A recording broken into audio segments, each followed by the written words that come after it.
Good evening mga kasangkay. Update tayo sa ginagawa dito sa bahay. Akit na lang tayo dito sa daanan.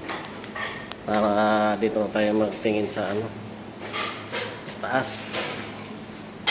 Yan. Kompleto na. Sahig na lang kulang. Yan.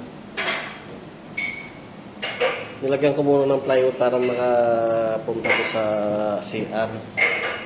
Yan. Pinturahan na rin.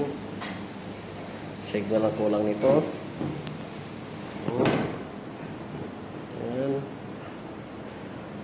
Kita muna tayo. Tapos itong bintana na ito, palitan na natin yan. Palitan natin ng sliding. Simula doon sa taas ng aircon, sliding. Tapos yung katabi ng aircon sa baba, fix.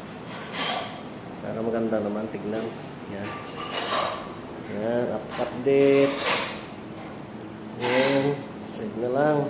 Pag nasahiga na ito, mga kasangkay, lilipat na doon sila sa kabilang kwarto. Tapos lilipat na kami dito. Sige guys. Dito na lang mga kasangkay. Bye-bye.